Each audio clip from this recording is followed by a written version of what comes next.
నమస్తే సుధీర్ గారు. నమస్తే మ్యామ్. సుధీర్ గారు, పిల్లలతో ఎలా ఉండాలి? ఈ క్వశ్చన్ ఎప్పుడు రిపీట్ అవుతూ ఉంటుందండి. పేరెంట్స్ లా ఉండాలా, ఫ్రెండ్స్ లా ఉండాలా? మా పిల్లలతో నేను ఫ్రెండ్లీగా ఉంటాను కాబట్టి నాతో అన్ని షేర్ చేస్తారు అంటది ఒక వర్గం. ఫ్రెండ్స్ లాగా ఉంటే ఇంకా అసలు ఏముందా? అసలు వాళ్ళకి భయం భక్తి ఏమన్నా ఉంటాయా? వాళ్ళు మాట వింటారా? పేరెంట్సే అనేది ఇంకొక వర్గం. మీరేం చెప్తారు? It depends on parents and kids as well ma'am. Yes. ఇదే అని డిఫైన్ చేయడం కంటే, అంటే ఇలాగే ఉండాలని డెఫినేషన్ అయితే మాత్రం చెప్పలేమా? నేను చెప్పలేను 200%. అది పిల్లల్ని బేస్ చేసుకొని ఉంటుంది. కానీ ఇక్కడ నేను ఇంకో పాయింట్ యాడ్ చేస్తాను. ఈ మధ్య ఒక కొత్త టర్మ్స్ కొన్ని వస్తున్నాయి. వీలైతే ఫ్రెండ్లీ పేరెంట్ గా ఉండండి అని. Friendly parent right. ఎందుకో చెప్తాను. ఫ్రెండ్ గానే ఉంటే మన తల మీద ఎక్కి డాన్స్ చేస్తారు, ఇంకా హద్దులు మీరిపోతారు, ఇది అని చెప్పి ఫ్రెండ్లీగా ఉంటారని కొంతమంది అంటారు. మీరు అన్నట్టు పేరెంట్ గా ఉంటే ఈ స్ట్రిక్ట్ గా ఉంటాడు, ఇంకా మొత్తం షేర్ చేసుకోండి కొంతమంది అంటారు.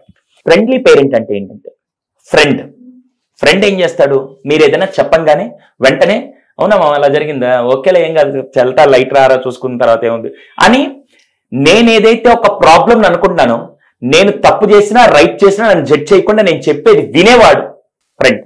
ఆ టైంలో నన్ను జడ్జ్ చేయడు, ఎందుకు ఇలా చేసావు అనుకున్నాను, ఇలాంటి పనికి మనం పని చేస్తావు ఏమండవు, జస్ట్ వాడని ఒరే నీకు అలా అనిపించింది నాకు కూడా అలాగే అనిపించింది అని చెప్పి, అంటే నా ఎమోషన్ ని అదే ఫ్రీక్వెన్సీలో ఉండి విని అర్థం చేసుకొని నేను ఎలా రియాక్ట్ అవుతానో, నేను ఎలా రెస్పాండ్ అవుతానో అలాగే ఆలోచించి నా ఫ్రీక్వెన్సీకి మ్యాచ్ అయ్యే వ్యక్తుల్ని ఫ్రెండ్స్ అంటాను.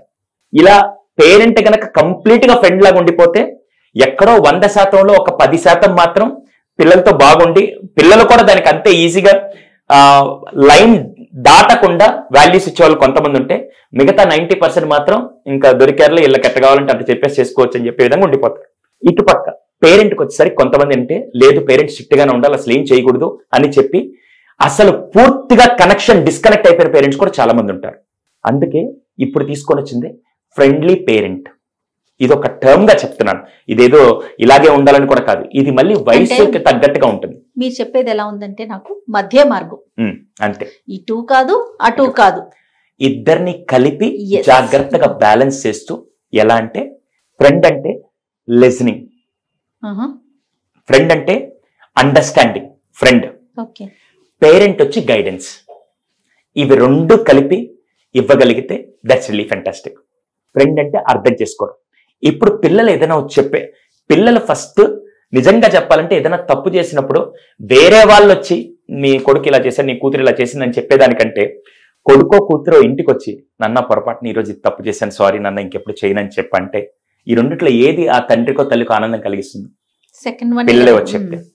ఇలా ఫస్ట్ చేసే విధంగా ఫ్రెండ్లీగా ఉండాలి.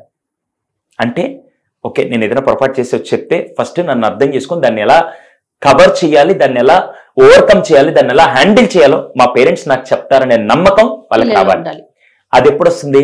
వాళ్ళు చెప్పే విషయాన్ని నేను పూర్తిగా అర్థం చేసుకొని నేను వెంటనే సమాధానం రియాక్షన్లు ఇవ్వకుండా దాన్ని వాళ్ళు ఆలోచింపజేసే విధంగా చేయడాన్ని ఫ్రెండ్షిప్ అంటారు.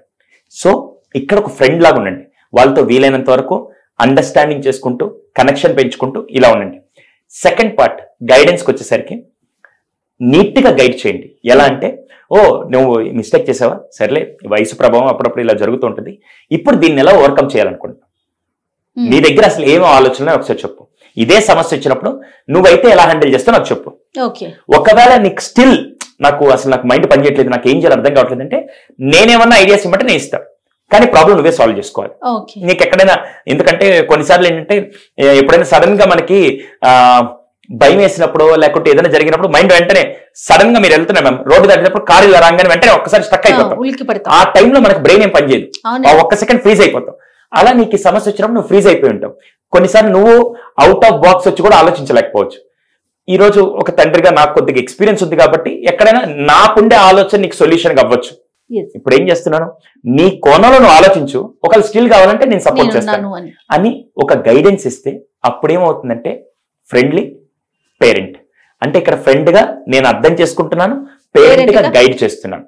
ఈ రెండు కనుక మ్యూచువల్ గా బ్యాలెన్స్ చేస్తే అప్పుడు వీడికి ఎమోషన్స్ వెంట్ అవుట్ చేయడానికి చాలా ఈజీగా ఉంటుంది. లేకుంటే వచ్చి కూర్చొని వాట్సాప్ లో స్టేటస్లు పెట్టుకుంటూ, ఫేస్బుక్ లో స్టేటస్ పెట్టుకొని, ఇన్స్టాగ్రామ్ లో స్టేటస్ పెట్టుకొని నేను లోన్లీగా ఉన్నానని చెప్పి అక్కడ బతికేయడం దానికంటే, ప్లస్ రూమ్ లోకి వెళ్ళి తలుపేసుకొని గెడేసుకొని నేను ఎవరి దగ్గరికి రాను, నేను ఇక్కడ ఉండిపోతానని చెప్పి ఏకాకిలాగా బతికేశారని కంటే, మూడోది గ్యాడ్జెట్స్ తోనో లేకుంటే వస్తువులతో మాట్లాడుతూ వస్తువులతో బ్రతికే కాలంలాగా ఉండకుండా ఉండాలంటే ఇక్కడ ఫ్రెండ్ కావాలి. ఇక్కడ పేరెంట్ ఏం కావాలంటే ఏదైనా చెప్దామంటే ఈయన అర్థం చేసుకోడు, ఈయన తిడతాడు ఇలా చెప్పి నీకు దూరం అయ్యేదానికంటే, నా తండ్రి ఉన్నాడు కానీ ఏదైనా కావాలంటే ఆ వస్తువులు అడగడానికి తప్ప నాకు ఎప్పుడు మనస్ఫూర్తిగా కూర్చొని పక్కన గైడెన్స్ ఇచ్చే విధంగా లేడు అనే ఈ పొజిషన్ లో ఉండడం కంటే మీరు అక్కడ ఉండాల్సింది ఒక గైడెన్స్ ఇచ్చే పర్సన్ లాగా ఉండాలి. ఇలా చేయడం కంటే మీరు కనెక్షన్ పెంచుకోండి. కనెక్షన్ పెంచేది పేరెంట్, అర్థం చేసుకునేది ఫ్రెండ్. ఈ రెండు అవ్వాలి అంటారు. అంతే. ఇవి రెండు కనుక బ్యాలెన్సింగ్ గా చేయగలిగితే, మీరు చాలా సినిమాల్లో అలాంటి క్యారెక్టర్స్ కూడా మీరు చూసుంటారు. మీరు ఎలా చేద్దాం అనుకుంటే నువ్వు ఎలా హ్యాండిల్ చేస్తావు, లెట్స్ వర్క్ ఆన్ దిస్. ఇది ఎప్పుడు చేయాలి ఫ్రెండ్లీ పేరెంటింగ్ అంటే, వాళ్ళు ప్రీ టీన్ లోకి వచ్చిన దగ్గర నుంచి చేయాలి. అలా అని చెప్పి మీరు 5 years 4 years వాడికి చెప్పినా కొద్దిగా అర్థం కాకపోవచ్చు. ప్రీ టీన్ లోకి వచ్చినప్పుడు వాళ్ళు ఎప్పుడైతే ఎదుగుతుంటారో ఎమోషనల్ గా, బాడీలీ చేంజెస్ ఇవన్నీ జరుగుతుంటాయి, ఆ టైంలో ఇవి చెప్తూ ఉంటే ఆ టైంలో వాళ్ళకి ఎమోషన్స్ బ్యాలెన్స్ చేసుకోవడంలో కానీ, కోపం వ్యక్తపరచడంలో కానీ ఇలాంటి సమస్యలు వచ్చినప్పుడు ఈయనైతే నా దగ్గర కరెక్ట్ గైడెన్స్ ఇస్తాడు, ఒకసారి ఇలా అడుగుదాం అనే విధంగా వాళ్ళకి మెచ్యూరిటీ ఎప్పుడు వస్తుంది ఆ టైంలో. అందుకే చాలా మంది చెప్తారు 5 ఏళ్ల లోపల కొద్దిగా బుజ్జగిస్తూ చూసినా పర్లేదు, తర్వాత కొద్దిగా డిసిప్లిన్ నేర్పించి దాని తర్వాత ఒక ఫ్రెండ్లీగా ఉండాలని ఒక ఫేజెస్ చెప్తారు. ఇక్కడ నేను చెప్పేది ప్రీ టీన్కి వచ్చిన దగ్గర నుంచి వాళ్ళు అక్కడే పొరపాట్లు జరిగేది ఉంటుంది కాబట్టి ఆ టైంలో పొరపాట్లు చేయాలని ఆలోచన వచ్చినప్పుడు కూడా నేరుగా చెప్పి నాకు ఇలా అనిపిస్తుంది, ఏం చేయాలి, ఎలా చేయొచ్చు, నాకు నీ సలహా చెప్పు, ఐ విల్ హ్యాండిల్ అనే విధంగా ఉన్నాడంటే దిస్ రైట్ పేరెంటింగ్. రైట్ సుధీర్జీ. ఇక్కడ మిమ్మల్ని నేను ఒక క్వశ్చన్ అడుగుతాను. మీ పేరెంట్స్ అంటే స్టిల్ ఇప్పటికీ మీకు భయం ఉందా లేదా? 200%. మా అమ్మ ఇప్పటికీ అసలు మా అమ్మకి ఫోన్ చేయాలంటే నాకు భయం. అప్పుడప్పుడు కొన్నిసార్లు ఎరా ఇన్ని రోజులు అయిపోయింది చేయవని నన్ను తిట్టిన ఇప్పటికీ తిడుతుంది. ఏం కాదు, అమ్మ తిడతదేమో అన్న భయం ఇప్పటికీ ఉంది కదా. మరి మన పిల్లలకి మనం ఫ్రెండ్లీ నేచర్ ఇస్తున్నాము, గైడెన్స్ ఇస్తున్నాం, భయాన్ని ఇస్తున్నామా? అసలు భయం ఇవ్వాలా అవసరం లేదా? ఇది చెప్పండి నాకు. స్టిల్ ఇప్పటికీ ఈ రోజుకి నేను భయపడతానండి, మా హస్బెండ్ భయపడతారు, మీరు భయపడుతున్నారు, మీ వైఫ్ భయపడుతుంది. అంటే మనం ఒక పిల్లలకి పేరెంట్స్ అయిపోయాం. తల్లిదండ్రిగా ఉంటూ కూడా మన పేరెంట్స్ అమ్మో ఈ విషయానికి తిడతారేమో అన్న భయం మనకుంది. మనం ఎంతసేపు ఫ్రెండ్లీ నేచర్ ఇవ్వాలా పిల్లలకి, లేకపోతే గైడెన్స్ ఇవ్వాలా ఆలోచిస్తున్నాం. కానీ మనమంటే భయం ఉండక్కర్లేదా? ఖచ్చితంగా ఉండాలి మ్యామ్. 200% భయం ఉండాలి. ఇక్కడ 2 ఉండాలి మ్యామ్. ఏదో ఒకటి ఖచ్చితంగా 2 ఉండాలి. నేను ఎప్పుడూ నమ్మేది, ఒకటి గౌరవమైనా ఉండాలి, రెండోది భయమైనా ఉండాలి. ఈ రెండిట్లో ఏది లేకపోతే మాత్రం వాడు నాకు తెలిసి ఒక దేశానికి భారమో లేదు తెలియదు కానీ కుటుంబానికి మాత్రం భారమే. అది ఇక్కడ ఫ్రెండ్లీ అనే దాంట్లో నా మీద గౌరవం, ప్రేమ పెంచుకుంటున్నాను వీలైనంత వరకు. ఇక్కడ భయం ఎందుకు పెట్టట్లేదంటే, వెరాస్ ఈ జెన్ ఆల్ఫాలో మ్యామ్ ఇంతకుముందు బెల్ట్ తో కొడితే నేనైతే కొట్టించుకున్నా ఒకసారి, నాకు ఇప్పటికీ బాగా గుర్తు. ఒకసారి చిన్నప్పుడు 4th class లో నేను మా నాన్నది పళ్ళ వ్యాపారం, గల్లా పెట్టి అంటాం అప్పుడు, ఆ బాక్స్ మనీ వేసుకునే బాక్స్, ఆ బాక్స్ లో నేను ₹1 తీశాను. అప్పుడు మా నాన్న తెలిసి బెల్ట్ తీసుకొని కొట్టాడు. అసలు ఇప్పటిదాకా మీరు 10 కోట్లు తీసుకొని పెట్టినా కూడా ₹1 కూడా తాకను నేను. ఆ రోజు నా తండ్రి కొట్టింది ఇప్పటిదాకా నేను మర్చిపోను. అవునా? అప్పుడు బెల్ట్ తో కొట్టినా ఏం కాదు. టీచర్లు కొట్టిన తర్వాత కూడా ఇంటికి వచ్చి నాన్న చెప్పేవాళ్ళం కాదు, చెప్తే ఈయన ఇంకో 4 దెబ్బలు కొట్టేవాడు. అవునా? ఇప్పుడు టీచర్ కొట్టబల్లే, టీచర్ ఏమనక ముందే మనమే వెళ్ళి ఏం మా వాడిని సీరియస్ గా చూసారంటే ఏంటంటే మీ వాడు ఇది సీరియస్ గా చూశారు అనేది ఒక కంప్లైంట్. మనం అలా మనం రివర్స్ లోకి వెళ్ళిపోతున్నాం. కానీ ఇప్పటికీ చాలా మంది, కొంతమంది తల్లులు వచ్చి అంటారు మా వాడిని మొన్న కొట్టానండి, కొడితే వాడు దారికి వస్తున్నాడు కొన్నిసార్లు. అందుకే ఒక్కటే చేయాలని రూల్ ఏం లేదు.